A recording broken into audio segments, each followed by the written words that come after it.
రాజస్థాన్లోని ఒక టెంపుల్ ఉంది. ఆ టెంపుల్లోకి మీరు వెళ్ళగానే ఫస్ట్ మీకు కనిపించేది దేవుడి విగ్రహం కాదు. ఆ టెంపుల్లో 25,000 ఎలకలు ఉన్నాయి. నేల మీద, గోడల మీద, మీ కాళ్ళ మధ్యలో అన్ని దేవుడి ప్రసాదం చుట్టూ ఎక్కడ చూసినా వందల కొద్ది ఎలకలు కనిపిస్తూనే ఉంటాయి.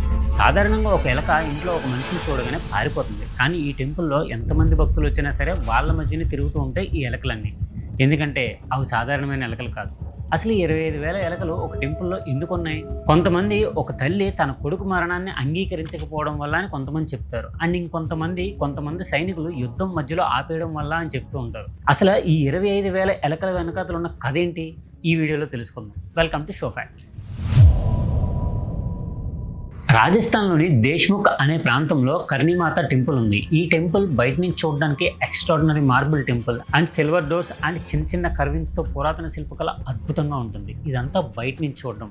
కానీ ఒక్కసారి టెంపుల్ లోపలికి వెళ్ళగానే వందలాది ఎలకలు కనిపిస్తాయి. ఎటు చూసినా టెంపుల్లో ఎలకలు మాత్రమే కనిపిస్తాయి. అండ్ అక్కడ ఉన్న జనాలు దశాబ్దాల పాటు ఈ ఎలకల్ని పూజిస్తూ వాటికి ఆహారం పెడుతూ వాటిని రక్షిస్తూ వస్తున్నారు. రాజస్థాన్ టూరిజం ప్రకారం వీటిని కబ్బాస్ అని పిలుస్తారు. వీటికి హాని చేయడం లేదా వీటిని చంపడం అక్కడ అపచారంగా భావిస్తారు. అసలు 25,000 ఎలకల్ని జనాలు ఇంతలా ఎందుకు పూజిస్తున్నారు? ఈ 25,000 ఎలకల కోసం తెలియాలి అంటే అసలు మనకి కర్ణీమాత కోసం తెలుసుకోవాలి. అండ్ ఇది 14వ శతాబ్దంలో జరిగింది అని చెప్తున్న ఒక స్థానిక కథ. మనలో చాలా మంది సాయిబాబా అండ్ పుట్టపర్తి సాయిబాబా వాళ్ళ కోసం విన్నారు, వాళ్ళ మహిమను చాలా వరకు చూశారు. అలాంటి ఒక శక్తిగల మహిళ మన కర్ణీమాత. ఆవిడ ఎవరికైనా సహాయం చేయాలి అంటే ముందు ఉంటుంది, ఎవరికైనా కష్టం ఉంది అంటే ముందు ఉంటుంది. అంటే ఏ విధమైన ప్రాబ్లం ఉన్నా సరే ఆవిడ సాల్వ్ చేయడానికి ట్రై చేసేది అప్పట్లో. అంటే ఒక టైప్ ఆఫ్ ఒక మదర్ తెరిసా అని చెప్పొచ్చు. బట్ మదర్ తెరిసా ఒక మానవతా దృక్పథంతో సహాయం చేసే ఆవిడ. కానీ కర్ణీమాత దగ్గర ఒక శక్తి స్వరూపమే ఉందని చెప్పి అప్పట్లో జనాలు బాగా నమ్మేవారు. కర్ణీమాతకి లక్ష్మణ అనే ఒక కుమారుడు ఉండేవాడు. ఆ కుమారుడు ఒకరోజు కోలాయట్ అనే ప్రాంతంలో కపిల్ సరోవర్లో స్నానం చేస్తూ ఉండగా ఆ నదిలో కొట్టుకుపోయి తను మరణిస్తాడు. ఈ వార్త కర్ణీమాతకు తెలుస్తుంది. కర్ణీమాత తన కొడుకు మరణాన్ని చూసి బాధపడుతుంది. అయినా సరే తన కొడుకు మరణాన్ని అంగీకరించకుండా మరణదేవుడైన యమధర్మరాజుని ఆశ్రయిస్తుంది.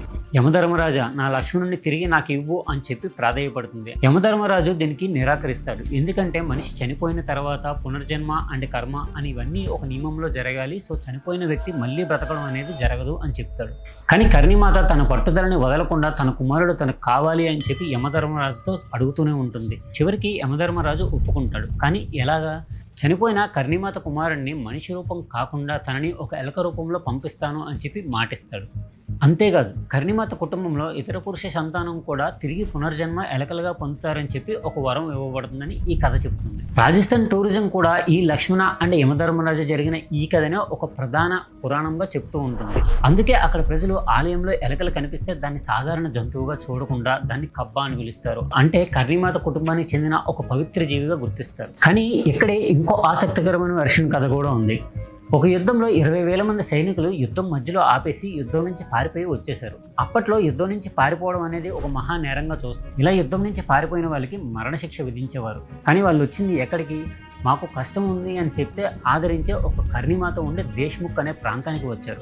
మాత మమ్మల్ని కాపాడు అని చెప్పి వేడుకుంటారు. కర్ణీమాత వాళ్ళని క్షమించి వాళ్ళందరినీ ఒక ఎలక రూపంలో మార్చింది అని చెప్పి అప్పట్లో కథ ఉంది. ఈ 20,000 సైనికుల కథని ఒక ఆల్టర్నేటివ్ కథగా చెప్తూ ఉంటారు రాజస్థాన్ టూరిజంలో.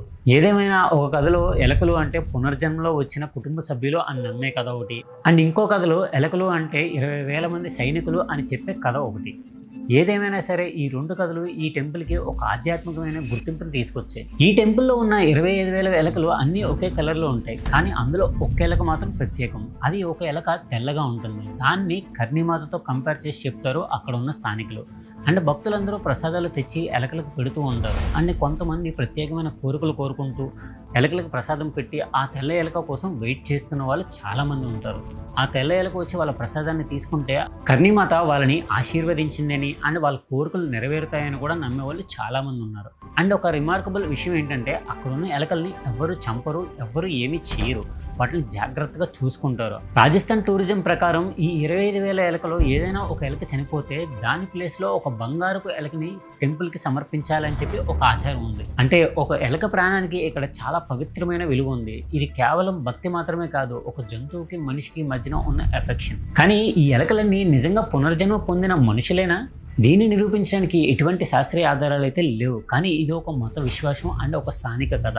సాధారణంగా ఒక ఇంట్లో ఒక ఎలక తిన్న ఏదైనా ఒక పదార్థాన్ని మనిషి తింటే తనకి ఏదైనా అవుతుందేమో అనుకుంటాం, కానీ టెంపుల్లో వందల కొద్ది ఎలకలు తిన్న ప్రసాదాన్ని జనాలు కూడా తింటూ ఉంటారు. కానీ అక్కడ జనాలకి ఏమైనా అవుతుందంటే ఎవ్వరికి ఏం అవ్వట్లేదు, అండ్ అక్కడ ఇంకే బ్యాక్టీరియా లేదు, అండ్ జనాలకి ఎటువంటి ఇన్ఫెక్షన్స్ కూడా రావట్లేదు. అక్కడ స్థానికంగా ఉన్న కర్ణిమాత కథ విన్నాక ఇదంతా నిజమేనేమో అని నమ్మాలి అనిపిస్తుంది. అక్కడున్న మనుషులు దశాబ్దాల పాటు ఎలకల్ని రక్షిస్తూ వస్తున్నారు, అండ్ వాటికి ఏ ఆపద రాకుండా వేరే జంతువుల నుంచి కూడా కాపాడడానికి రక్షణ కూడా ఇస్తున్నారు.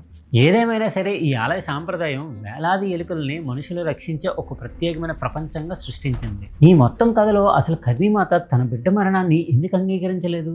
ఎందుకంటే తన బిడ్డ చనిపోయిన తర్వాత తను పడిన బాధ, ఆ బాధ తనని మరణ దేవుడి వరకు తీసుకెళ్ళింది. అంటే తను అడిగింది అమరత్వం కాదు, తన వాళ్ళు తనతోనే ఉండాలి అనే కోరిక.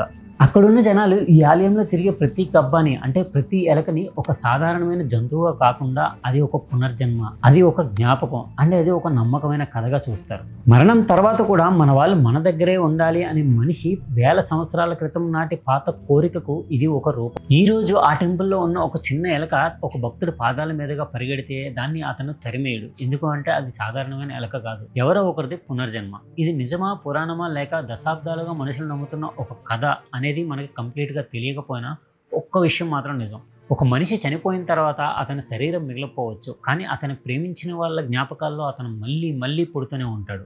ఇది కర్ణిమాత ఆలయం. ఈ ఆలయంలో ఎలకలు వేల సంఖ్యలో ఉండొచ్చు, కానీ ప్రతి ఎలక వెనక ఉండే కథని నమ్మే జనాలు మాత్రం అంతకన్నా ఎక్కువ ఉన్నారు. నెక్స్ట్ టైం మీరు రాజస్థాన్ వెళ్తే దేశ్ముఖ్లో ఉన్న ఈ కర్ణిమాత టెంపుల్ని విజిట్ చేయడం మర్చిపోకండి. ఈ వీడియో ఎక్కడి వరకు చూసారంటే మీకు నచ్చిందని అనుకుంటున్నాను. ఈ వీడియోని లైక్ చేసి షేర్ చేయండి. మరిన్ని మోర్ ఇంట్రెస్టింగ్ ఫ్యాక్ట్స్ కోసం సబ్స్క్రైబ్ టు షో ఫ్యాక్ట్స్.